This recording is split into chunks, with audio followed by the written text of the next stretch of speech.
So, Namaskar, good morning to all and welcome back to the Unacademy Studio Pledge, जहाँ पर दोस्त आप MPPSC और MP से जुड़े हुए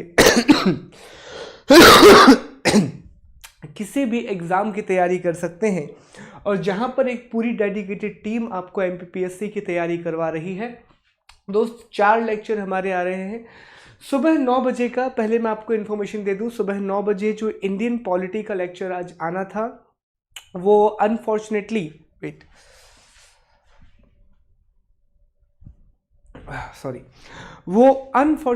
कुछ टेक्निकल एरर की वजह से बेसिकली नेट का कुछ इश्यू हो गया था, तो हम लाइव नहीं आ पाए हैं। पर शाम तक वो लेक्चर आपको मिल जाएगा। इस लेक्चर के बाद I will record the lecture और 4 बजे तक वो लेक्चर आपको हम प्रोवाइड करवा देंगे। तो वो लेक्चर आपको एज इट इज़ मिल जाएगा, यहीं प्लेलिस्ट पे मिल जाएगा। तो प्लीज़ आप 4 बजे तक चेक कर लीजिएगा। बाकी 9 बजे हम इंडियन पॉलिटी पढ़ रहे हैं, 10:30 बजे दोस्त हम एक्ट पढ़ रहे हैं, 11:45 पर करंट अफेयर्स, और आज से करंट अफेयर्स हम एक नए तरीके से भी पढ़ेंगे, और 1 बजे हम ज्योग्राफी पढ़ रहे हैं। अनअकैडमी लर्निंग ऐप दोस्त एक ऐसा एप्लीकेशन है, एक ऐसा प्लेटफॉर्म है जहां पर आपको एक जगह पर ना सिर्फ MPPSC बल्कि MP से जुड़े हुए सारे एग्जाम्स की तैयारी मिल जाती है, और वो भी सिर्फ और सिर्फ 7,000 रुपीज़ पे करके।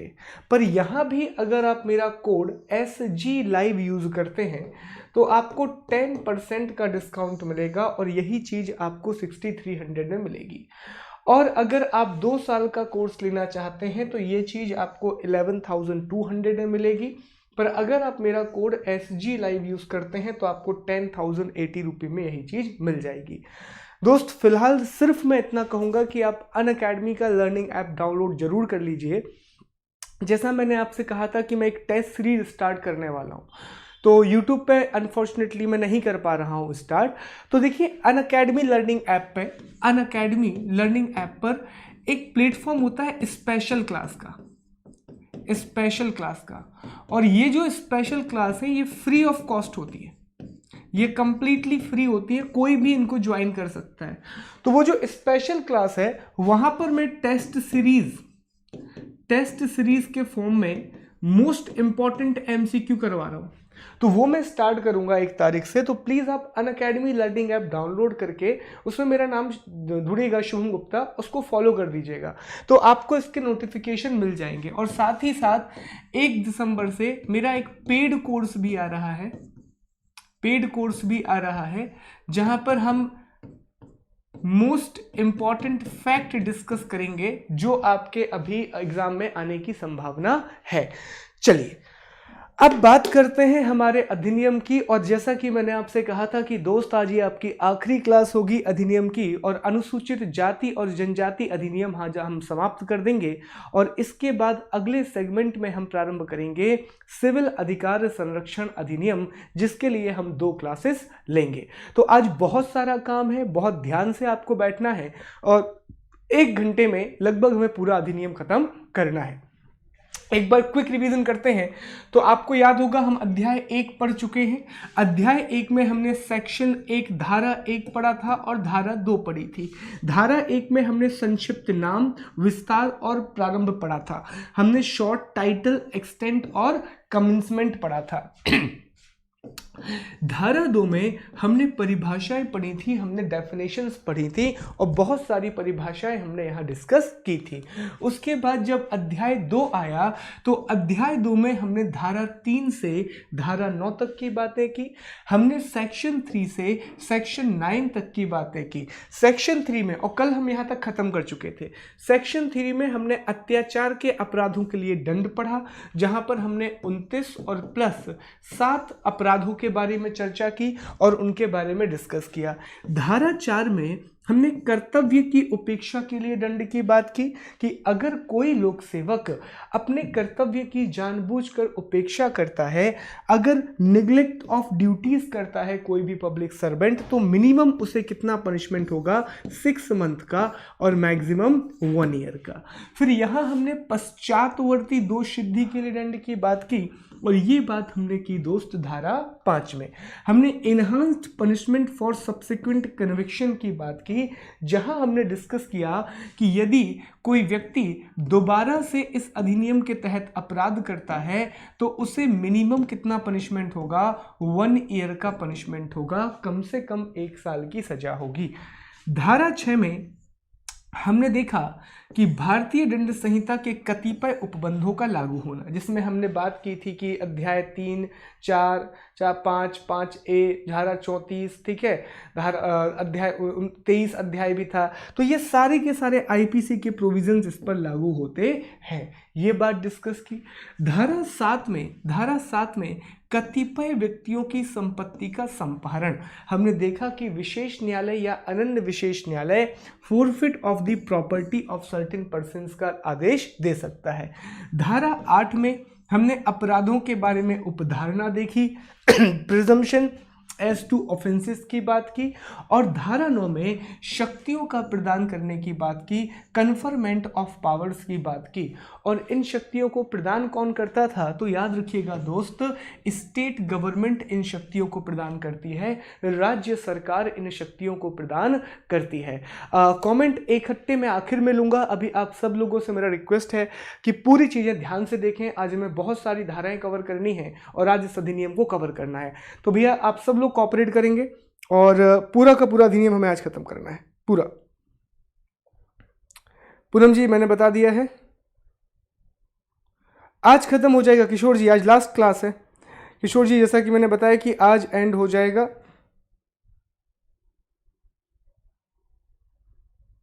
नेहू जी आज ऐसा ही होगा, आप बस देखिएगा अभी। चलिए, thank you so much, thank you so much, thank you Shivpal ji. Okay guys, अब आप बिल्कुल कमेंट नहीं करेंगे कोई भी, पूरा फोकस यहां पर रहना है और आखिर में जब हम कमेंट सेक्शन ओपन करेंगे तब अपन देखेंगे। अभी पूरा फोकस यहां रखो, ओके। चलो देखते हैं अपन। अब हमें दोस्त आज बात करनी है अध्याय 3 की। सबसे पहले हमें किसकी बात करनी है, चैप्टर 3 की बात करनी है। और अध्याय 3 में हमें निष्कासन पढ़ना है, एक्सटरमेंट पढ़ना है। अब यहां पे ये वर्ड देखो, निष्कासन, इंग्लिश में एक्सटरमेंट। निष्कासन का मतलब होता है किसी व्यक्ति को एक जगह से निकालना, किसी व्यक्ति या चीज को एक स्थान से निकाल देना ही क्या कहलाता है, निष्कासन कहलाता है। और यहां पर हमें धारा 10 से लेकर के धारा 13 तक की बातें करनी है, सेक्शन 10 से लेकर के सेक्शन 13 तक की बातें करनी है। कौन सा अध्याय है, 3। सवाल सिंपल भी आ जाता है दोस्त कि निष्कासन संबंधी प्रावधान किस अध्याय में दिए हुए हैं, अध्याय 3 में धारा 10 से लेकर के धारा 13 तक दिए हुए हैं। बहुत ध्यान से देखेंगे, चीजें आसानी से याद हो जाएंगी दोस्त, बस कॉपरेट करें आप लोग। सबसे पहले धारा 10 में हम क्या पढ़ेंगे, ऐसे व्यक्तियों को हटाया जाना जिनके द्वारा अपराध किए जाने की संभावना है, removal of a person likely to commit offences. अभी आगे चल के हम एक शब्द प्रयोग करेंगे, निवारक। निवारक का मतलब होता है प्रिवेंशन। तो इस धारा में बेसिकली हमें यह देखना है कि ऐसे व्यक्तियों को जिनके द्वारा अपराध किए जाने की संभावना है, तो आप एक पर्टिकुलर स्थान से उनको निष्कासित कर सकते हैं, उनका एक्सटर्नमेंट कर सकते हैं। धारा 11 में किसी व्यक्ति द्वारा संबंधित क्षेत्र से हटने में असफल रहने और हटने के पश्चात उसमें प्रवेश करने की दशा में प्रक्रिया, procedure on failure of a person to remove himself from an area and enter thereon after the removal। तो हमें यह देखना है कि अगर कोई व्यक्ति उस जगह से नहीं हट रहा है और अगर किसी को निष्कासित किया गया है और वापस से वो आना चाहता है तो उसकी प्रक्रिया क्या है।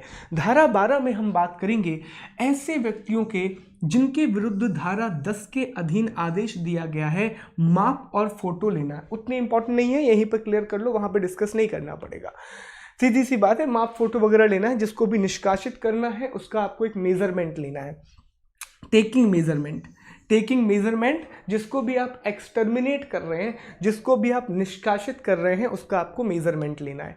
धारा 13, धारा 10 के अधीन आदेश के अनुपालन के लिए शक्ति। Penalty for non compliance of order under section 10। इसमें यह बताया गया है कि अगर किसी व्यक्ति से कहा गया कि भैया तुम यहाँ से चले जाओ और अगर वो नहीं गया तो उसे कितनी सजा मिलेगी। दोस्त स्टार्ट करते हैं धारा 10, 11, 12, 13।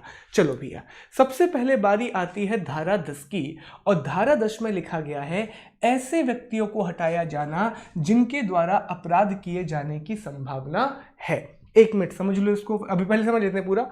और संविधान के अनुच्छेद 244 या इस अधिनियम की धारा 21 की उपधारा 2 के अधीन पहचाने गए किसी अनुसूचित क्षेत्र या जनजाति क्षेत्र में यदि किसी व्यक्ति के अपराध करने की संभावना है तो विशेष न्यायालय, यह शब्द इंटरनेट करना, विशेष न्यायालय उसे अधिकतम 3 वर्ष की अवधि के लिए निष्कासित कर सकता है। इंग्लिश में, where the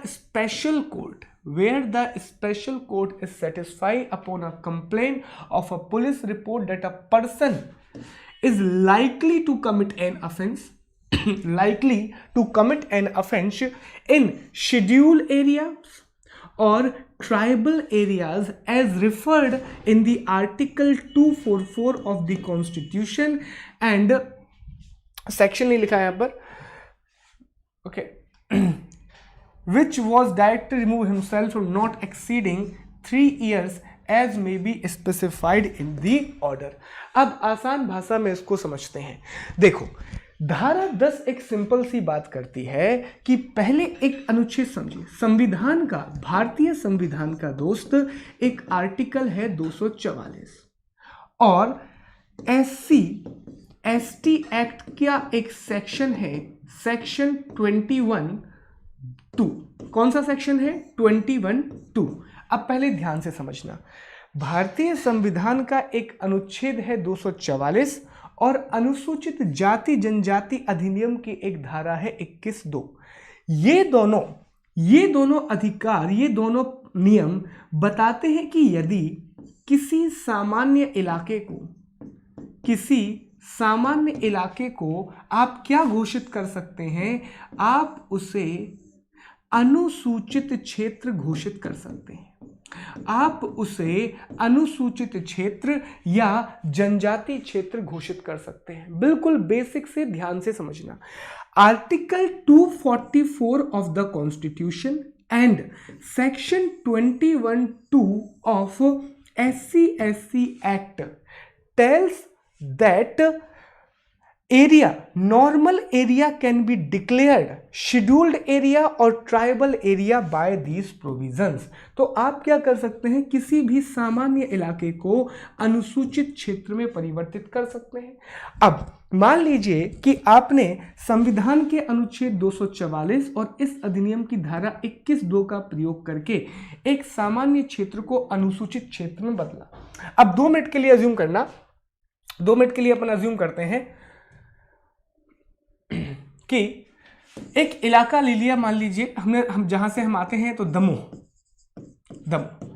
अब दमोह को मान लेते हैं कि धारा 200 संविधान के अनुच्छेद 244 और इस अधिनियम की धारा 21(2) के तहत कैसा क्षेत्र घोषित कर दिया है, अनुसूचित क्षेत्र घोषित कर दिया है या फिर जनजाति क्षेत्र घोषित कर दिया है, या तो इसे शेड्यूल एरिया घोषित कर दिया है या तो इसे ट्राइबल एरिया घोषित कर दिया है।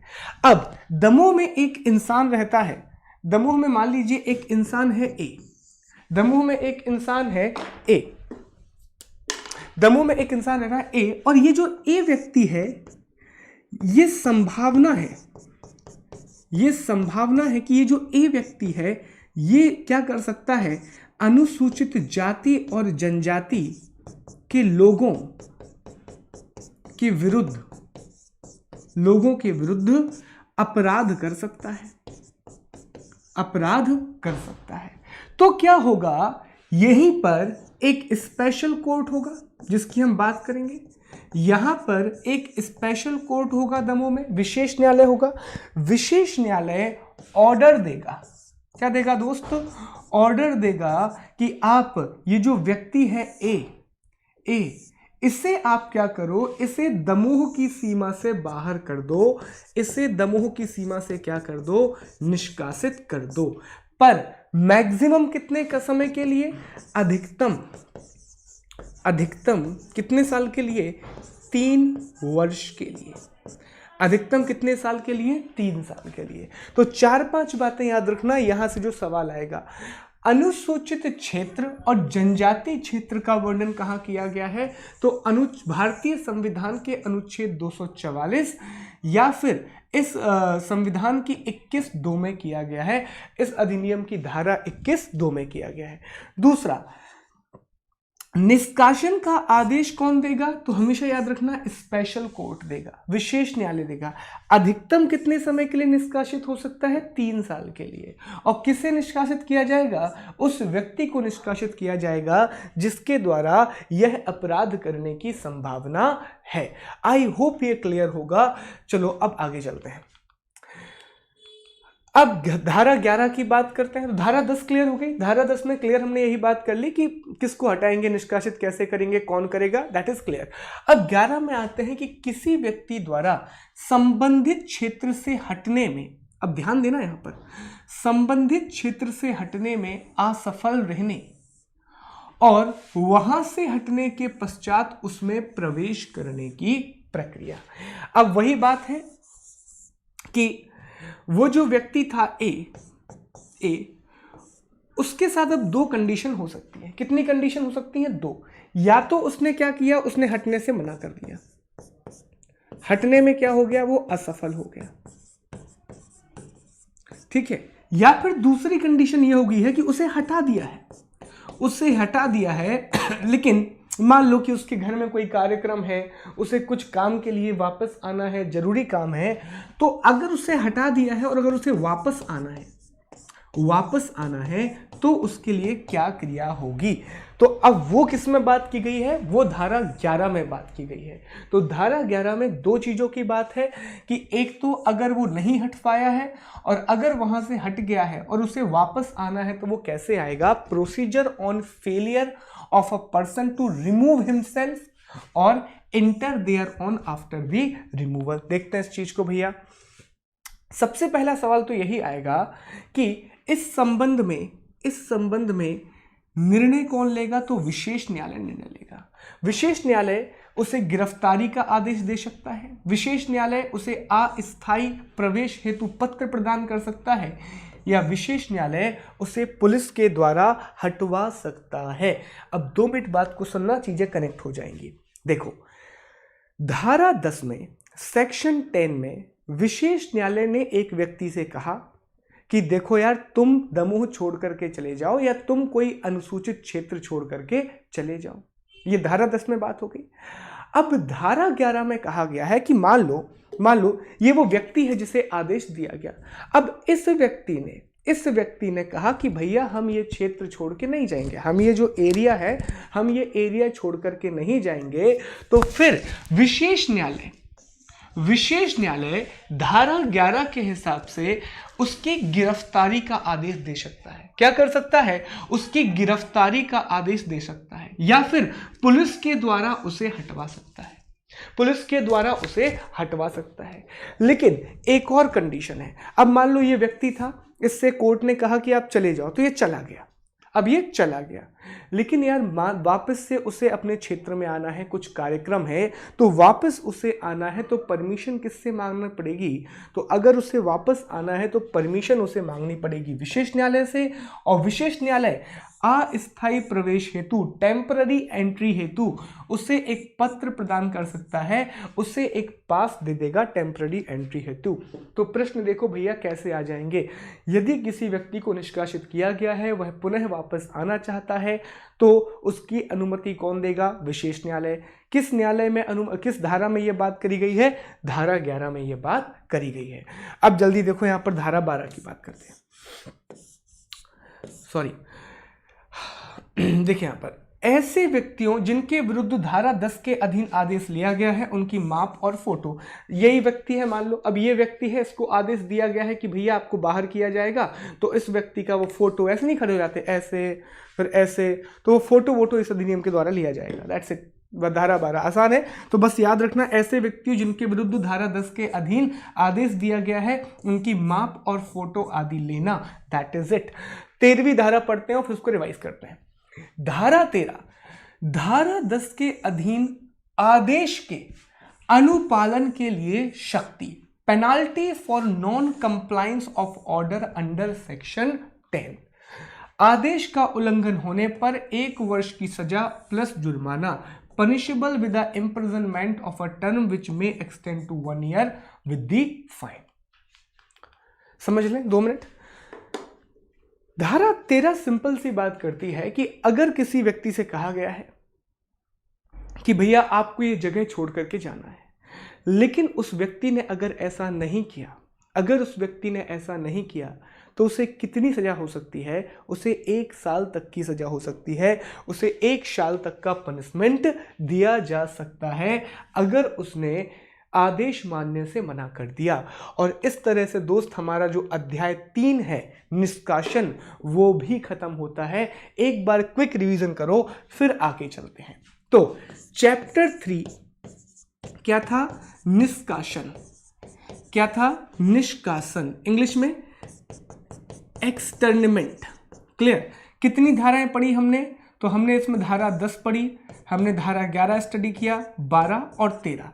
10 में क्या बात की गई थी? व्यक्ति को निष्कासित करना। एक्सटर्नमेंट ऑफ अ पर्सन कौन करता है? तो स्पेशल कोर्ट करता है। पहला सवाल। धारा 11 में क्या कहा गया कि अगर इस व्यक्ति को यह आदेश दिया गया, उसने नहीं माना, तो क्या कर सकता है? तो स्पेशल कोर्ट उसे गिरफ्तार करवा सकता है या पुलिस के द्वारा उसे हटवा सकता है।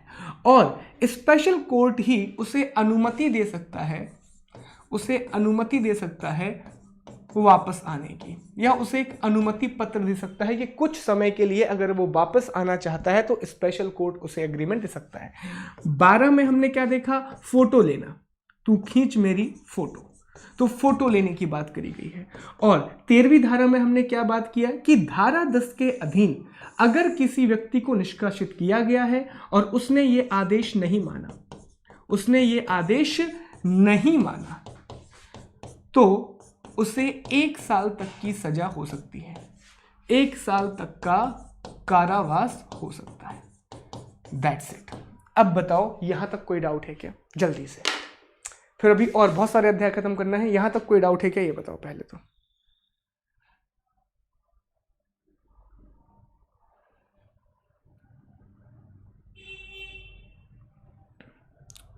हाँ संजय जी, शास्त्री है वो, थोड़ा सा गलती हो गई है, एक्सट्रीमली सॉरी, उसको मैं ठीक कर दूंगा।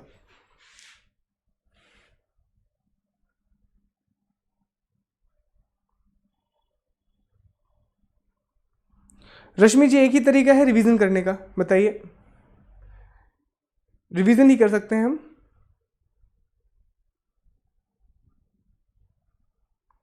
जी हाँ पूजा जी, ये सारे एक्ट, क्योंकि एक अधिनियम लाया गया था जम्मू कश्मीर, जब अधिनियम बनाया जा रहा था तो 106 कानून जो जम्मू कश्मीर पर लागू नहीं थे अब वो लागू होंगे। नहीं कीर्ति जी, MCQ ऐप पर होंगे, लेकिन वो भी फ्री ऑफ कॉस्ट है, तो परेशान नहीं होंगे, वहां पर आप लोग आ सकते हैं। ओके सिंह साहब, मैं इसके लिए कुछ करता हूं, आप टेलीग्राम भी डाउनलोड कर लीजिएगा प्लीज।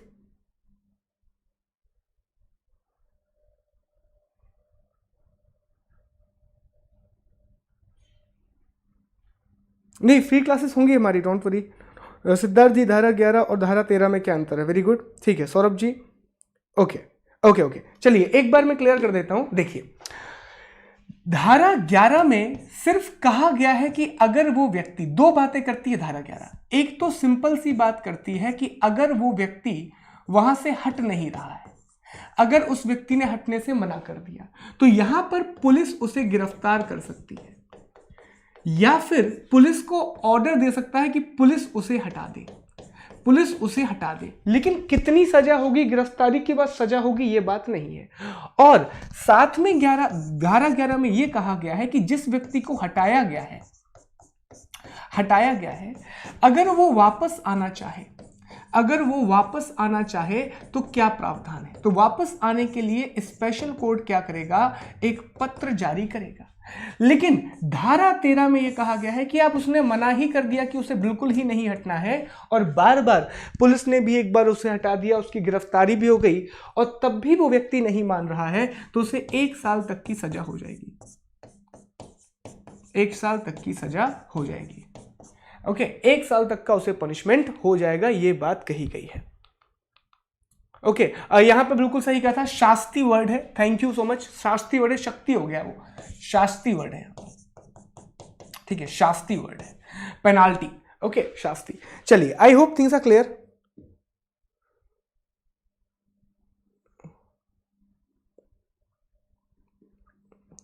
चलिए, सेक्शन 2 में चैप्टर 2 का क्या रूल है? सेक्शन 2 में चैप्टर 2 का क्या रूल है? महिमा जी, क्वेश्चन मुझे क्लियर नहीं हो रहा है आपका। सेक्शन 2 में चैप्टर 2 का क्या रूल है, ये बताने जरा। आप प्लेलिस्ट में जाके देख लीजिएगा, सारे वीडियोस आपको मिल जाएंगे। अनअकैडमी पर मेरी क्लास 1 तारीख से शुरू होगी। Thank you. चलो आगे बढ़ते हैं। अब हमें बात करनी है अध्याय 4 की, अध्याय 4 की, चैप्टर 4 की, और इसका है विशेष न्यायालय special court, section 14 to section 14 और 15। अब हमारा अध्याय 4 है, इसमें हमें 2 धाराओं की बात करनी है, धारा 14 और धारा 15। पर फिर बता दूं, ये बहुत इंपॉर्टेंट है, एक बार रिवाइज करना मेरे साथ। अध्याय 1 में हमने क्या पढ़ा? अध्याय 1 में हमने प्रारंभिक पढ़ा, प्रिलिमिनरी, जिसमें हमने 2 धाराएं पढ़ी। कितनी धाराएं पढ़ी? 1 और 2 नंबर की धारा पढ़ी। फिर हमने अध्याय 2 पढ़ा, चैप्टर 2 पढ़ा, और अध्याय 2 में हमने क्या स्टडी किया? तो अध्याय 2 में हमने पढ़ा जो आपकी परिभाषाएं होती हैं, अलग अलग अत्याचारों के लिए परिभाषाएं होती हैं, जिसमें हमने धारा 3 से लेकर के धारा 9 तक की कहानी पढ़ी।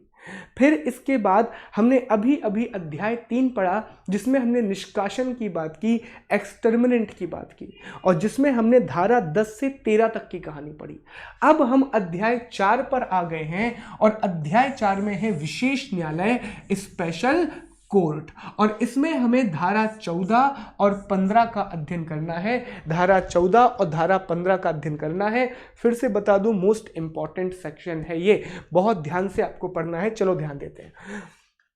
अच्छा, इस धारा में क्या होगा तो समझ लो। इस धारा में अब तक जो बार बार हम कह रहे थे ना, विशेष न्यायालय, अनन्य विशेष न्यायालय, इन सब बातों की चर्चा होने वाली है इस धारा में, कि स्पेशल कोर्ट कैसे बनेगा, एक्सक्लूसिव स्पेशल कोर्ट कैसे बनेगा, ये सारी बातें हैं, ध्यान देना। धारा 14 में विशेष न्यायालय और अनन्य विशेष न्यायालय की स्थापना से संबंधित है, स्पेशल कोर्ट और एक्सक्लूसिव स्पेशल कोर्ट से संबंधित है, और धारा 14A जो अलग से जोड़ा गया था वो अपीलों से संबंधित है, और धारा 15 में विशेष लोक अभियोजक और अनन्य लोक अभियोजक की बात की गई है। अब इस चीज को समझना है ध्यान से। सबसे पहले बात आती है धारा 14 की, सेक्शन 14 की बात आती है। धारा 14 में विशेष न्यायालय और अनन्य विशेष न्यायालय की बात करी गई है। धारा 14 कहती है धारा 14(1) कि शीघ्रता प्रदान करने के उद्देश्य से, for the purpose of providing for the speedy trial, राज्य सरकार के द्वारा, ये शब्द पी लो भैया, बहुत महत्वपूर्ण, अत्यंत महत्वपूर्ण, राज्य सरकार के द्वारा, by state government, high court के मुख्य न्यायाधीश की सहमति से, हाई कोर्ट के मुख्य न्यायाधीश की सहमति से, concurrence of the chief justice of the high court, concurrence of the chief justice of high court, क्या कर सकती है राज्य सरकार? तो स्टेट गवर्नमेंट एक या अधिक जिलों के लिए अनन्य विशेष न्यायालयों की स्थापना कर सकती है। ठीक है, विशेष न्यायालय, अनन्य विशेष न्यायालय की स्थापना कर सकती है, या फिर सेशन न्यायालय को विशेष न्यायालय बना सकती है। अब पहले ये समझो, अब पूरी मेरी बात सुनना, ये सब 2 मिनट के लिए भूल जाओ, सब चीजें भूल जाओ। ओके, देखो, धारा 14(1) बात किसकी कर रही है? तो ये बात कर रही है स्पेशल कोर्ट और एक्सक्लूसिव स्पेशल कोर्ट को बनाने की। क्लियर? अब पहले तो ये समझो कि सर ये विशेष न्यायालय का अर्थ क्या होता है, विशेष न्यायालय का अर्थ क्या होता है, और यहां पर अनन्य विशेष न्यायालय का अर्थ क्या है। अनन्य विशेष न्यायालय का अर्थ क्या है? देखें यहां पर स्पेशल कोर्ट और अनन्य विशेष न्यायालय को समझो। जैसे मान लीजिए कि हमारे पास ये जिला है, हमने मान लिया कि ये हमारा जिला है दमोह, क्लियर, ये हमारा जिला है दमोह। अब दमोह जिले में, बहुत ध्यान से सुनना, दमोह जिले में SC ST के व्यक्तियों के खिलाफ, SC ST के व्यक्तियों के खिलाफ जो अपराध हैं उनकी संख्या कम है। इनके खिलाफ क्राइम की संख्या क्या है? तो SC ST के व्यक्तियों के खिलाफ अपराधों की संख्या कम है। तो फिर राज्य सरकार, तो फिर स्टेट गवर्नमेंट, तो फिर राज्य सरकार हाई कोर्ट के चीफ जस्टिस की अनुमति से या सहमति से, चीफ जस्टिस की सहमति से दमोह में जो सेशन कोर्ट है, जो सत्र न्यायालय है, जो सेशन कोर्ट है या सत्र न्यायालय है, उसी को किस में परिवर्तित कर देगी? उसी को वो स्पेशल कोर्ट में परिवर्तित कर देगी, स्पेशल कोर्ट में परिवर्तित कर देगी। ध्यान देना मैंने क्या कहा, दमोह में SC ST के व्यक्तियों के खिलाफ अपराधों की संख्या कम है, तो राज्य सरकार क्या करेगी? जो सेशन कोर्ट है उसी को क्या बना देगी? स्पेशल कोर्ट बना देगी, या सेशन कोर्ट को अलग से अधिकार देगी कि वो SC ST अधिनियम के तहत विवादों की सुनवाई करे, तो उसे हम बोलेंगे स्पेशल कोर्ट। क्या बोलेंगे उसे? हम स्पेशल कोर्ट बोलेंगे। लेकिन अब आप समझो, मान लेते हैं कि फिर से हमारा यही इलाका है, इस बार हमने ले लिया, कोई भी इलाका, भोपाल ले लिया हमने, भोपाल ले लिया। मान लीजिए भोपाल एक ऐसा जिला है जहां पर SC और ST के लोगों के खिलाफ जो क्राइम है, जो अपराध है, वो कैसे हैं? वो ज्यादा है, वो अपराध कैसे हैं? ज्यादा है। तो फिर क्या करेगा? तो फिर जो स्टेट गवर्नमेंट हाई कोर्ट के चीफ जस्टिस की अनुमति से या सहमति से एक अलग से नई बिल्डिंग बनाएगा, एक अलग से नई इमारत बनाएगा, एक नया कोर्ट बनाएगा, और इस नए कोर्ट को कहा जाएगा अनन्य विशेष न्यायालय। क्या कहा जाएगा? अनन्य विशेष न्यायालय। इसे क्या कहा जाएगा? एक्सक्लूसिव स्पेशल कोर्ट कहा जाएगा। तो दोनों में अंतर समझो दोस्तों, दोनों में अंतर बड़ा सिंपल है। एक्सक्लूसिव स्पेशल कोर्ट अगर आपने बनाया तो इसका मतलब आपने एक नया परिसर, आपने एक नया प्रेमाइसिस बनाया है SC ST एक्ट के लिए। लेकिन विशेष न्यायालय में आप क्या करते हैं? सेशन कोर्ट को ही दूसरी शक्तियां प्रदान कर देते हैं, तो वो क्या बन जाता है? विशेष न्यायालय बन जाता है, स्पेशल कोर्ट बन जाता है। अब सवाल सुनो, धारा 14 से क्या कहेंगे? पहला सवाल आएगा, अनन्य विशेष न्यायालय की स्थापना या विशेष न्यायालय की स्थापना कौन करता है? Who established the exclusive special court और द स्पेशल कोर्ट? आंसर हमेशा करना, राज्य सरकार ये स्थापना करती है, पर किसकी सहमति से? उच्च न्यायालय के, हाई कोर्ट के चीफ जस्टिस की अनुमति से, प्रधान न्यायाधीश की अनुमति या सहमति से। I hope things are clear from here. और धारा 14 अब आपको क्लियर हो गई होगी कि धारा 14 में हमें क्या बातें करनी है। उसके अलावा धारा 14 में कुछ और बातें हैं, वो भी आप समझें। एक तो ये बात क्लियर हो गई, और धारा 14 कहती है कि जो भी हम ऐसे न्यायालय बनाएंगे, तो जो भी हम स्पेशल कोर्ट या एक्सक्लूसिव स्पेशल कोर्ट बनाएंगे, वहां पर जो न्यायाधीश होंगे उनको स्वतः संज्ञान लेने की अनुमति होगी, उन्हें कॉग्निजेंस ऑफ ऑफेंस लेने की अनुमति होगी। ये कौन सी बात कर रही है? धारा 14(1) में हम चल रहे हैं। तो धारा 14(1) के अनुसार उन्हें क्या अनुमति होगी? उन्हें स्वतः संज्ञान लेने की अनुमति होगी, उन्हें कॉग्निजेंस ऑफ ऑफेंस लेने की परमिशन होगी। इसका मतलब क्या होता है? तो ये वर्ड समझो, ये जो स्वतः संज्ञान है ना, या कॉग्निजेंस, इसका मतलब होता है कि जैसे मान लीजिए कि ये स्पेशल कोर्ट है और उसमें एक जज है। अब उस जज ने देखा कि एक व्यक्ति पर बहुत ज़्यादा अपराध हो रहे हैं, एक व्यक्ति पर या किसी इलाके में अनुसूचित जाति जनजाति के खिलाफ बहुत ज़्यादा अपराध हो रहे हैं, पर कोई भी उसका केस रजिस्टर नहीं करवा रहा है।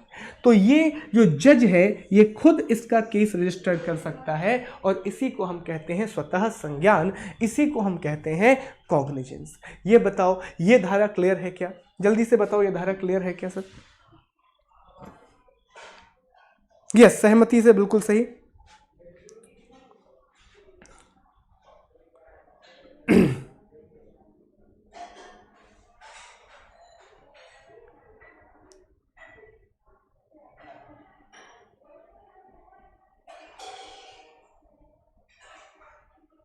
यस, अपील का प्रावधान है भूपेंद्र जी, वो हम पढ़ेंगे बिल्कुल, स्टेट गवर्नमेंट। चलिए कोई डाउट है क्या? जल्दी से बताएं, कोई डाउट है क्या? क्लियर है? चलिए, थैंक यू, थैंक यू यार।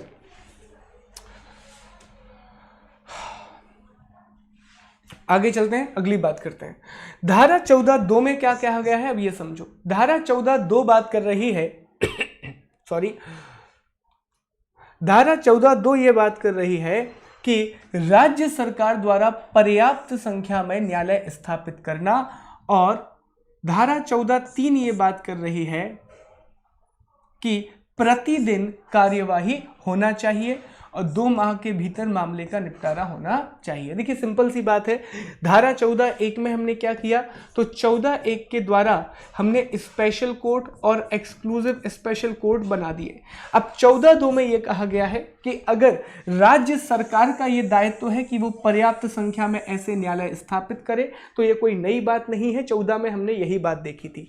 दूसरा, 2 माह के भीतर मामले का निपटारा होना चाहिए। अगर स्पेशल कोर्ट में कोई मामला प्रारंभ हुआ है तो उसे कितने समय में खत्म होना चाहिए? 2 माह में। अब देखो यहां पे कंफ्यूजन होगा आपको, इसलिए ध्यान से ये चीजें पढ़ना। अभी हम बात दोस्त किसकी कर रहे हैं? हम स्पेशल कोर्ट की बात कर रहे हैं। तो स्पेशल कोर्ट में विद इन 2 मंथ्स, 2 माह के भीतर आपको मामले का निपटारा करना है। विद इन 2 मंथ्स आपको इस पूरे के पूरे मामले को रफा दफा करना होगा स्पेशल कोर्ट। ये बात किस धारा में कही गई है? तो धारा 14(2) में ये बात कही गई है। और 14(3) एक सिंपल सी बात करती है, प्रतिदिन कार्यवाही होना चाहिए, the proceedings shall be continued day to day. तो ये छोटी सी बात है लेकिन ये एग्जाम में कई बार आ जाते हैं। बस ये 2 माह वाला प्रावधान आप याद रखना कि 2 माह के भीतर केस को खत्म होना चाहिए। ऐसा किसमें लिखा है? तो ऐसा लिखा है धारा 14(2) में 14 के सेकेंड पार्ट में। क्लियर? अब देखो यहां पर धारा 14(a), धारा 14(a) सेक्शन 14(a), 14(a) इसमें क्या दी गई है? अपीलें दी गई हैं। क्या दी गई हैं? अपीलें दी गई हैं। 14(a) पढ़ते हैं, विशेष या अन्य विशेष न्यायालय के विरुद्ध अपील कहां होगी? हाई कोर्ट में। बात कहां की है? अब मान लीजिए कि एक स्पेशल कोर्ट या एक्सक्लूसिव स्पेशल कोर्ट ने एक आदेश सुना दिया है, एक निर्णय दे दिया है, और इस निर्णय के खिलाफ अगर आपको अपील करना है तो ये अपील दोस्त कहां होगी? हाई कोर्ट में होगी। कहां होगी? हाई कोर्ट में होगी। पहली बात याद रखना। दूसरा, अपील 90 से 180 दिनों के भीतर हो जाना चाहिए। जैसे मान लीजिए निर्णय दिया गया तो निर्णय देने के 90 से 180 दिन के भीतर ये अपील हो जाना चाहिए। ये कंपलसरी है। बेसिकली 90 दिनों का प्रावधान है, लेकिन कुछ ऐसी परिस्थितियां आ जाती हैं और हाई कोर्ट को इस बात का विश्वास दिला दिया जाता है कि कुछ ऐसी परिस्थितियां बन गई थी कि हम 90 दिन में अपील नहीं कर पाए, तो हाई कोर्ट अनुमति दे सकता है। तो वैसे तो 90 दिन में खत्म होना चाहिए, पर 180 दिन के बाद आप अपील दायर नहीं कर सकते। तो जब स्पेशल कोर्ट और एक्सक्लूसिव स्पेशल कोर्ट ने निर्णय सुनाया है, अगर उस निर्णय के खिलाफ आपको हाई कोर्ट में अपील करना है तो वो आपको 90 से 180 दिनों के भीतर करनी होगी। अगली बात, हाई कोर्ट को 3 माह के अंदर निपटारा करना होगा अपील दायर होने से। मोस्ट इंपॉर्टेंट है, ध्यान देना। यहां पर देखो धारा 14(3) में हमने पढ़ा, सॉरी 14(2) में हमने पढ़ा कि स्पेशल कोर्ट या एक्सक्लूसिव स्पेशल कोर्ट को कितने दिनों में मामले को खत्म करना है? तो 2 माह में खत्म करना है। लेकिन धारा 14(a) 3 कह रही है कि जो हाई कोर्ट है उसी कितने समय में ये मामला खत्म करना है, 3 माह में खत्म करना है। यहीं पर कंफ्यूजन हो जाता है। तो ध्यान से याद रखना, मैंने अलग से लिख दिया दोस्त, प्लीज याद रखना, स्पेशल कोर्ट या एक्सक्लूसिव स्पेशल कोर्ट को, विशेष न्यायालय या अनन्य विशेष न्यायालय को 2 माह की मोहलत दी जाती है, लेकिन हाई कोर्ट को 3 माह की मोहलत दी जाती है उस पूरे के पूरे मामले को खत्म करने के लिए। चलिए अगली धारा पे चलते हैं। अगली धारा है 15, और 15 में कहा गया है विशेष लोक अभियोजक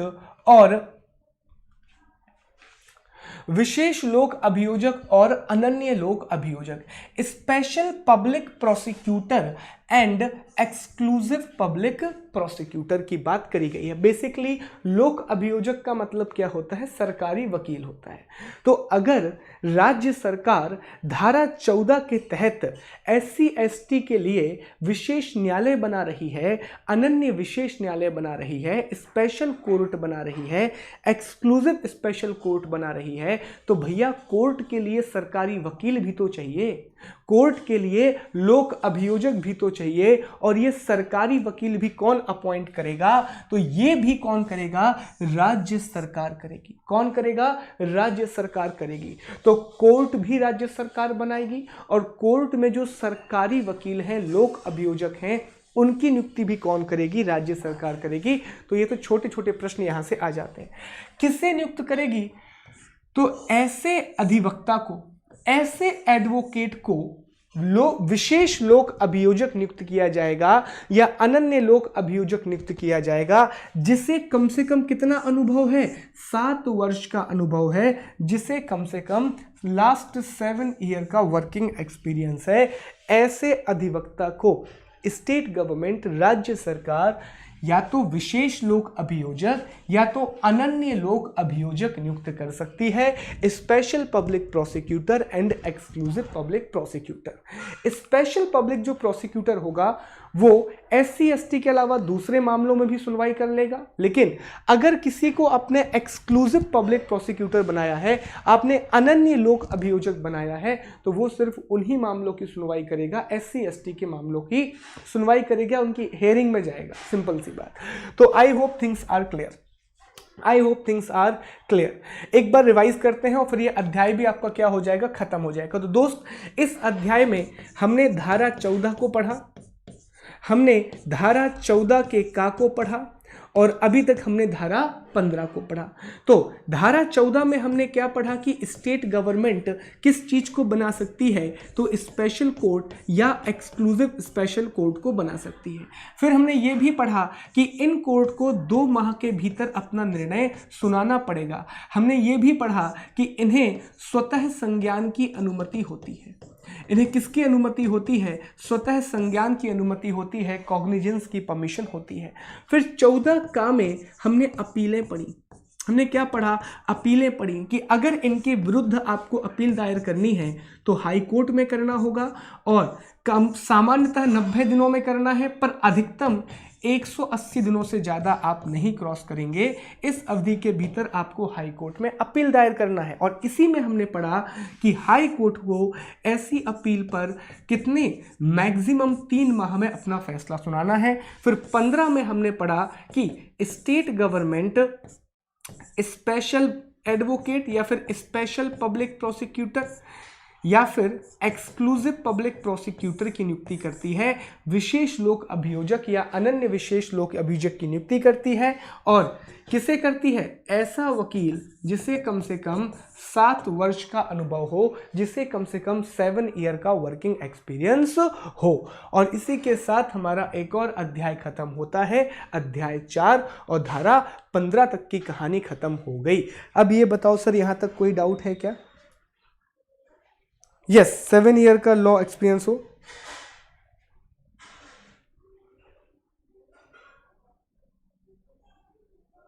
thank you so much guys.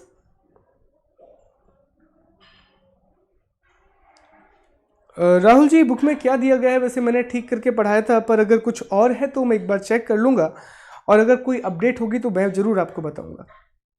History, उस पर भी हम डिस्कस करेंगे। पहले आप ये देखें सर, ये बताएं, नेक्स्ट हम सिविल अधिकार संरक्षण अधिनियम प्रारंभ करेंगे। शायद वो परसों से करेंगे, कल शायद मेरी क्लास ना हो, मुझे कुछ पर्सनल काम है तो maybe I will not be available, तो परसों से स्टार्ट करेंगे हम। 4A एक बार और बता दें, पीडीएफ आपको टेलीग्राम पर मिलेगा। ओके 4A मैं आपको एक बार और बता दे रहा हूं। 4A पर तो हम आएंगे अभी, 4A तो स्टार्ट करना है, ठीक है योगी जी 4A स्टार्ट कर रहे हैं। अच्छा राहुल जी मैं इसको चेक कर लेता हूं, राहुल जी कुछ भी होगा थैंक यू सो मच, मैं चेक कर लेता हूं। सस्ती का मतलब पेनाल्टी से है, कतिपय का मतलब यहां पर होता है संबंधित उपबंधों का लागू होना। ओके चलिए, अच्छा 14A में योगी जी अपीलें दी गई हैं। 14A में यह कहा गया है कि अगर अपील्स की बात की गई है, अगर स्पेशल कोर्ट या एक्सक्लूसिव स्पेशल कोर्ट ने एक डिसीजन दिया, एक वर्डिक्ट दिया, तो इस वर्डिक्ट के अगेंस्ट में अगर आपको अपील करना है तो आप ये अपील हाई कोर्ट में करेंगे और हाई कोर्ट को विदिन 30 डेज उसके लिए डिसीजन देना होगा, विदिन 30 डेज डिसीजन देना होगा। और ये अपील आपको हाई कोर्ट में स्पेशल कोर्ट के वर्डिक्ट देने के 90 से 180 डेज के भीतर दायर करनी होगी। चलिए यहां पे बात करते हैं। अध्याय 4 का की हमें बात करनी है, सेक्शन 4A की हमें बात करनी है, जिसमें दिया गया है पीड़ित और साक्षी के अधिकार, rights of victim and witnesses, और 15A की हमें बात करनी है, 15A की हमें बात करनी है। याद रखना दोस्त, यहां पर जब भी आप संविधान पढ़ें, कभी भी, एक बहुत इंपॉर्टेंट बात मैं आपको बता रहा हूं, ध्यान देना यहां पर, जब भी आप संविधान पढ़ें और कहीं पर आपको कैपिटल ए लिखा मिले, क्या लिखा मिले, कैपिटल ए लिखा मिले, तो हमेशा याद रखना उसे जोड़ा गया है। क्या किया गया है, उसे जोड़ा गया है, वो ओरिजिनली मूल रूप से संविधान में नहीं था।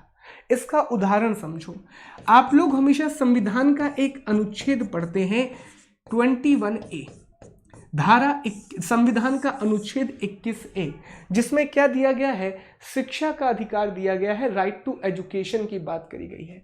तो हमेशा आप देखते हो, आप लिखते हो 21A, कभी भी आप ऐसे नहीं लिखते, क्योंकि ऐसे लिखना गलत है, क्योंकि इसे जोड़ा गया है दोस्त, इसे जोड़ा गया है अलग से। तो यहां पर भी आप देखो ए, हिंदी में समझ में नहीं आता, इंग्लिश में आपको क्लियर दिखता है ए, तो इसे जोड़ा गया 2015 में, इसमें एक संशोधन किया गया जो 2016 से लागू हो गया था।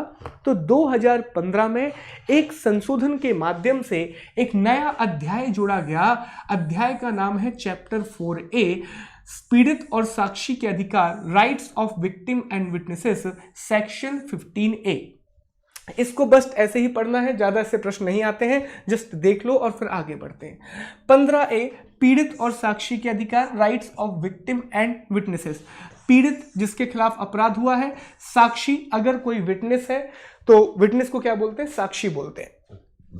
क्या कर्तव्य है, पीड़ित की रक्षा करना राज्य का कर्तव्य है, सुरक्षा करना, भरण पोषण करना, संरक्षण देना, वीडियो रिकॉर्डिंग करना, पीड़ितों की जानकारी एनजीओज वगैरह को प्रोवाइड करना। तो इट्स नॉट सो इंपॉर्टेंट, इसे आप लोग खुद पढ़ लीजिएगा पीडीएफ में से, ये उतना इंपॉर्टेंट नहीं है। बस यहाँ पे इतना याद रखना कि अध्याय 4A जो 4A है, चैप्टर 4A है, इसमें पीड़ित और साक्षी के अधिकार दिए गए हैं। और कौन सी धारा संबंधित है, तो धारा 15A इससे संबंधित है, 15A इससे संबंधित है। अभी एक और अमेंडमेंट हुआ है ब्रजेश जी, इसकी चर्चा हमें करना है 2008 में। ओके राहुल जी, मैं इसको बिल्कुल चेक करूंगा, then I will tell you, मैं इसको चेक करता हूं, then I will tell you. चलो आगे चलते हैं। अगली बात है अध्याय 5, आखिरी अध्याय हमारे इस पूरे के पूरे अधिनियम का लास्ट चैप्टर है, अत्याचार के अपराध, ऑफेंस ऑफ एट्रोसिटीज, जिसमें हमें धारा 16 से लेकर के धारा 23 तक की बातें करनी है, सेक्शन 16 से लेकर के सेक्शन 23 की बातें करनी है। सॉरी, ये गलत हेडिंग हो गया इसका। अध्याय 5 में जो हमारा अध्याय है वो मिसलेनियस है। अध्याय 5 की जो हेडिंग है वो मिसलेनियस है, जिसमें हमें धारा 16 से लेकर के धारा 23 तक की बातें करनी है। अध्याय का नाम इंपॉर्टेंट नहीं है, जो धाराएं हैं वो इंपॉर्टेंट है, अब ध्यान से देखना है यहां पर।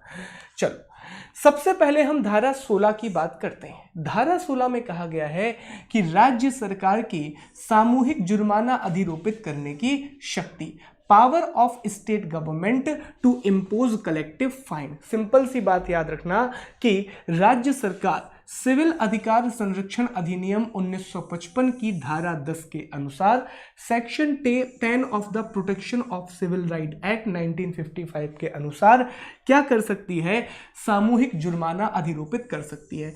बहुत बेसिक क्वेश्चन निकल के आएगा, अभी सुन लो। बेसिक क्वेश्चन ये निकल करके आएगा कि अनुसूचित जाति जनजाति अधिनियम की किस धारा में सामूहिक जुर्माना अधिरोपित करने की बात कही गई है, तो याद रखेंगे धारा 16 में। दूसरा प्रश्न आएगा सामूहिक जुर्माना कौन अधिरोपित करता है, तो आंसर करेंगे राज्य सरकार। कौन करता है, राज्य सरकार, विशेष न्यायालय आंसर मत करना। और तीसरा, यह किस अधिनियम के अनुसार करता है, तो सिविल अधिकार संरक्षण अधिनियम 1955 की धारा 10 के हिसाब से, protection of civil right act 1955 section 10A के हिसाब से। 17वें पे आ जाओ, विधि और व्यवसाय तंत्र द्वारा निवारक कार्यवाही, preventive action to be taken by law and order. इसमें एक शब्द आ गया है दोस्त निवारक, इसमें एक शब्द आ गया है निवारक, इंग्लिश में प्रिवेंटिव। निवारक का अर्थ ये होता है जैसे कि मान लीजिए ये एक स्थान है, अब आपको पता है कि इस स्थान पर SC और ST के विरुद्ध आने वाले कुछ समय में कोई अपराध हो सकता है। याद रखना, आप ये अनुमान लगा रहे हैं कि आने वाले कुछ समय में यहां पर कोई अपराध हो सकता है। तो प्लीज रिमेंबर इस अपराधों के लिए जो यहां पर होने वाले हैं, आप जो प्रोटेक्टिव मेजर्स लेते हो, आप क्या करते हो, इन अपराधों को रोकने के लिए जो कदम उठाते हो उन्हें क्या कहा जाता है, निवारक कार्यवाही कहा जाता है, उन्हें प्रिवेंटिव एक्शन कहा जाता है। अब धारा 17 किससे डील करती है, तो निवारक कार्यवाही से डील करती है। धारा 17 कहती है कि निवारक कार्यवाही करने में कौन कौन से अधिकारी सक्षम हैं, जिला मजिस्ट्रेट, उपखंड मजिस्ट्रेट, कार्यपालक मजिस्ट्रेट या DSP रैंक तक का अधिकारी, district magistrate, sub divisional magistrate, executive magistrate, any police officer not below the rank of a deputy, मतलब DSP से कम रैंक का अधिकारी नहीं होना चाहिए। तो ये अब ध्यान देना, जिला मजिस्ट्रेट, उपखंड मजिस्ट्रेट, कार्यपालक मजिस्ट्रेट या ऐसा पुलिस अधिकारी जो DSP से कम रैंक का नहीं है, अगर उसे लगता है, अगर इन 4 लोगों को लगता है कि एक स्थान है और उस स्थान पर SC और ST के लोगों के विरुद्ध अपराध हो सकता है, तो ये निम्नलिखित निर्णय दे सकते हैं। उस क्षेत्र को अत्याचार ग्रस्त क्षेत्र घोषित कर सकते हैं। कौन कर सकता है, ये चारों लोग कर सकते हैं, जिला मजिस्ट्रेट, उपखंड मजिस्ट्रेट, कार्यपालक और DSP, district magistrate, sub divisional magistrate, executive magistrate और any public officer not below the rank of a DSP से कम रैंक का अधिकारी नहीं। तो उसे क्या कर सकते हैं, अत्याचार ग्रस्त क्षेत्र घोषित कर सकते हैं। Declare area prone to atrocities, मतलब आपने बता दिया कि वहां अत्याचार होने वाला है तो वहां आप पुलिस वगैरह भेज देंगे। दूसरा, राज्य सरकार द्वारा योजनाओं का निर्माण किया जा सकता है, स्कीम्स बनाई जा सकती हैं ऐसे क्षेत्र के प्रोटेक्शन के लिए, वहां पर वापस से शांति बहाली करने के लिए राज्य सरकार कुछ योजनाओं को बना सकता है। ये बात कौन करती है, धारा 17 ये बात करती है, सेक्शन 17 ये बात करता है।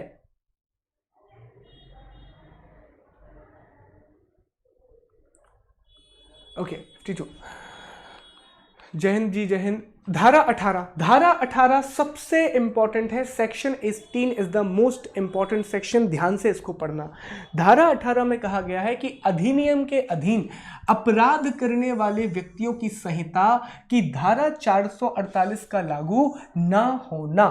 ठीक है, बेसिकली धारा 18 ये कहती है, अब यहां पे एक शब्द आया संहिता, पहले समझ लो, यहां पे एक शब्द आया संहिता। संहिता का अर्थ किससे होगा? तो याद होगा हमने धारा 2 पढ़ी थी और धारा 2 में हमने परिभाषाएं पढ़ी थी। तो संहिता का अर्थ है दंड प्रक्रिया संहिता, CRPC 1973 से। किससे संबंधित है? CRPC 1973। संहिता का मतलब किससे होगा? यहाँ पर दंड प्रक्रिया संहिता 1973, क्रिमिनल प्रोसीजर कोड 1973। तो इसमें यह कहा गया है कि धारा 18 कहती है कि अगर कोई भी क्राइम SC/ST अधिनियम के तहत किया गया है, कोई भी अपराध अनुसूचित जाति और जनजाति अधिनियम के तहत किया जा रहा है, तो उस पर CRPC की धारा 438 अप्लाई नहीं होगी। धारा 438 क्या होगी? अप्लाई नहीं होगी। तो सर सवाल आता है कि CRPC की धारा 448 में ऐसा क्या है? तो CRPC की धारा 448 डील करती है अग्रिम जमानत के प्रावधान से, एंटीसिपेटरी बेल के प्रावधान से। यही धारा 18 वही धारा है जो इसे गैर जमानती अपराध बनाती है, जो इसे नॉन बेलेबल क्राइम बनाती है। आपको याद होगा प्रारंभ में 3 बातें पढ़े थे, गैर जमानती अपराध, संज्ञेय अपराध और अशमनीय अपराध। नॉन बेलेबल होते हैं, पहला पॉइंट हमने पढ़ा था। दूसरा हमने पढ़ा था कि ये कॉग्निजेबल होते हैं और तीसरा हमने पढ़ा था कि ये नॉन कंपाउंडेबल ऑफेंसेस होते हैं जितने भी अपराध यहाँ पर किए जाते हैं। Just remember this particular point, it is very important कि CRPC की जो धारा 438 है वो अग्रिम जमानत से डील करती है, और अगर आप कोई अपराध करते हैं तो 438 के तहत आपको अग्रिम जमानत मिल जाती है, पर यह धारा इस पर अप्लाई नहीं होगी। अतः इन शॉर्ट धारा 18 में यह कहा गया है कि अगर आप अनुसूचित जाति जनजाति अधिनियम के तहत कोई भी अपराध करते हैं तो आपको अग्रिम जमानत नहीं मिलेगी। अब इसी धारा पर क्या हुआ था? केस हुआ था। इसी धारा पर केस हुआ था तो सुप्रीम कोर्ट ने धारा 18 को क्या बोल दिया? असंवैधानिक करार दे दिया, इसे नॉन कॉन्स्टिट्यूशनल बता दिया। क्लियर? तो इसके कारण बहुत विवाद हुआ। आप जानते हैं पूरे देश में विवाद हुआ था, और इस विवाद के कारण सरकार को 2018 में अनुसूचित जाति और जनजाति अधिनियम में संशोधन करना पड़ा, अमेंडमेंट करना पड़ा और एक नई धारा 18A को जोड़ना पड़ा। एक नई धारा 18A को क्या करना पड़ा? इंक्लूड करना पड़ा। और इसमें कहा गया है कि बिना प्रारंभिक जांच के अब FIR हो सकती है और अग्रिम जमानत नहीं मिलेगी। धारा 18A में क्या कहा गया है? धारा 18A में कहा गया है, 18A में कहा गया है कि बिना प्रारंभिक जांच के FIR हो सकती है और अग्रिम जमानत नहीं दी जाएगी। क्यों ये करना पड़ा? क्योंकि सुप्रीम कोर्ट ने धारा 18 को क्या बोल दिया कि ये असंवैधानिक है, ये अकॉन्स्टिट्यूशनल है, ये अल्ट्रा वायलेट है। तो इसे डिसीजन को पलटने के लिए अनुसूचित जाति जनजाति संशोधन अधिनियम लाना पड़ा, और ये लाना पड़ा 18A के द्वारा, 18A के द्वारा ये अधिनियम लाना पड़ा। और देखो यहाँ पर कैपिटल A है जो बताता है कि इसे जोड़ा गया है। आई होप ये क्लियर है। अगले पॉइंट पर चलते हैं। धारा 19 दोषी व्यक्तियों को संहिता की धारा 307 के उपबंध और अपराधी पर्यवेक्षा अधिनियम 1958 के उपबंध का लागू ना होना, section 360 of the code of the provisions of the prohibition of offences acted not to apply. Simple बात, बहुत सिंपल भाषा में से समझो। देखिए धारा 360 जो है ना, 307 जो है, ठीक है, सॉरी यहाँ पे गलत हो गया यार दोस्त, धारा 360 सेक्शन 360 CRPC की वो डील करती है कि 21 साल के व्यक्ति तक अगर कोई अपराध करता है तो उसे कुछ रियायतें दी जाती हैं, पर यहाँ पर ये बात 18 वर्ष के व्यक्ति के लिए लागू हो जाती है। बेसिकली उतनी इंपॉर्टेंट धारा नहीं है, इसको आप स्किप कर सकते हैं। तो अगली धारा पे आते हैं। धारा 20 अधिनियम का अन्य विधियों पर अध्यारोही होना, act to override other laws. ये समझ लो बहुत आसान धारा है। इस अधिनियम के जो प्रावधान हैं वो सबसे ज्यादा प्रभावी होंगे, और अगर कोई दूसरा अधिनियम ऐसे अपराधों के लिए बना हुआ है तब भी उसके प्रावधान लागू नहीं होंगे, अनुसूचित जाति जनजाति के प्रावधान ही लागू होंगे। जैसे मान लीजिए कि आपने 1, 2, 3 अलग अलग कानून बना करके रखे हैं अपराधों के लिए, लेकिन अगर कोई अपराध SC ST के व्यक्ति के खिलाफ हुआ तो इन 3 कानूनों के ऊपर कौन सा कानून आएगा? SC ST एक्ट आएगा 1989 का। तो यही कहा गया है कि अधिनियम का अन्य विधियों पर अध्यारोही होना। फिर अगली बात धारा 21 में कहा गया है कि अधिनियम का प्रभावी क्रियान्वयन सुनिश्चित करने का राज्य सरकार का कर्तव्य। बहुत सिंपल भाषा में समझ लो कि राज्य सरकार केंद्र सरकार के अलावा भी अनुसूचित जाति और जनजाति के कल्याण हेतु कानून बना सकते हैं, और मध्य प्रदेश सरकार ने यह किया भी हुआ है। तो बेसिक सवाल आपके लिए आएगा, कानून नियम बनाने वाला सब बेहतर है कि जैसे मान लीजिए कि अनुसूचित SC ST अधिनियम तो किसका है? केंद्र सरकार का है। किसका है? केंद्र सरकार का है। लेकिन अगर MP है तो MP में भी राज्य सरकार को कुछ अलग से नियम बनाने हैं। MP में क्या करना है? जो स्टेट गवर्नमेंट है उसे कुछ अलग से नियम बनाने हैं, तो वो अलग से नियम बना सकती है। स्टेट गवर्नमेंट अनुसूचित जाति और जनजाति के कल्याण के लिए अलग से नियम बना सकती है। हालांकि ये नियम कुछ विषयों पर बनाएगी। याद रखना, सारी चीजों पर यह नियम नहीं बनाएगी। राज्य सरकार को कुछ विषय दिए गए हैं, जैसे कि साक्षी के अधिकार हो गए, पीड़ित के लिए कुछ कार्य हो गया, भरण पोषण के कार्य हो गए। बाकी सारे के सारे नियमों पर कानून नहीं बना सकती। कुछ प्रोविजंस पर, अनुसूचित जाति जनजाति के कल्याण के कुछ विषयों पर राज्य सरकार को कानून बनाने की अनुमति दी गई है, पर लिमिटेड है, बहुत सीमित है। ओके, ये धारा 21 में कहा गया है।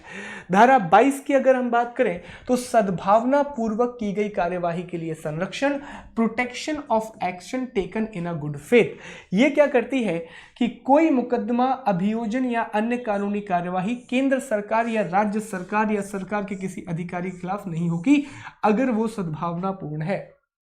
ये सब छोड़ो, सामान्य भाषा में समझो।